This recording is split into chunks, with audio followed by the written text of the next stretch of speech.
ஒரு நாவு போதாதே, நீர் செய்ததை சொல்ல இந்த ஆயுள் போதாதே. உன் நீதியை சொல்ல ஒரு நாவு போதாதே, நீர் செய்ததை சொல்ல இந்த ஆயுள் போதாதே. இன்று என்னை காண்பதெல்லாம் உம்மால் தானே வந்தது. இயேசு கிறிஸ்துவின் இனிய நாமத்தினாலே உங்களுக்கு என் அன்பின் வாழ்த்துக்கள். இந்த நல்ல நாளை காண செய்த தேவனுக்கு ஸ்தோத்திரம் உண்டாவதாக. கர்த்தர் உங்களை ஆசீர்வதித்து பாதுகாத்து நடத்துவாராக. யாத்ராகமம் 14வது அதிகாரம் 20-21 வசனங்கள். அது எகிப்தியரின் சேனையும் இஸ்ரவேலரின் சேனையும் முழுதும் ஒன்றோடொன்று சேராதபடி அவைகள் நடுவில் வந்தது.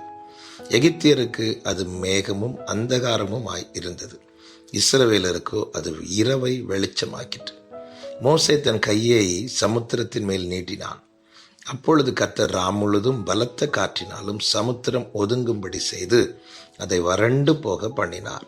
ஜலம் பிளந்து பிரிந்து போயிற்று. கர்த்தருடைய பரிசுத்த நாமத்திற்கு மகிமை உண்டாவதாக.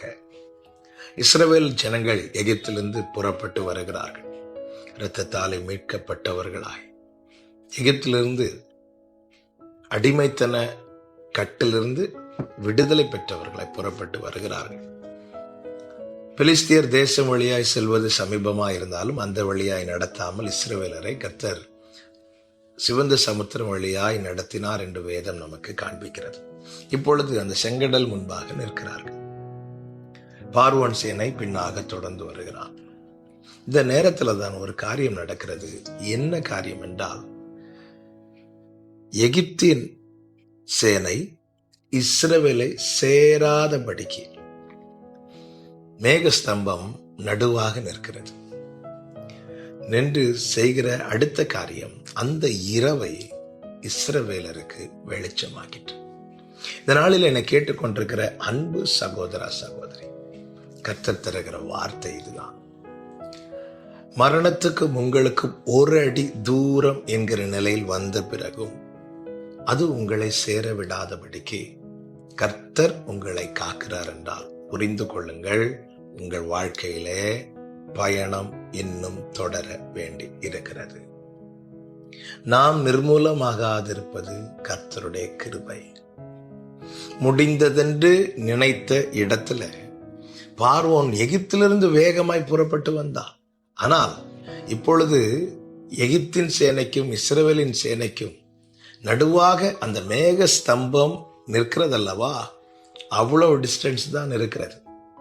அந்த மேக ஸ்தம்பம் மட்டும் விலகி இருந்தால் இஸ்ரவேலின் சேனையை இந்த பார்வோனின் சேனை நிச்சயமாய் பிடித்திருப்பார்கள். ஆனால் இப்படி பக்கத்துல வந்த பிறகும் அது இஸ்ரவேலை சேர விடாதபடிக்கு கர்த்தர் அதை தடுத்து நிறுத்த காரணம் என்ன தெரியுமா?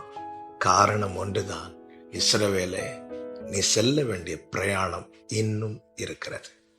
உனக்கு முன்பாக ஒரு பாதை நியமிக்கப்பட்டிருக்கிறது.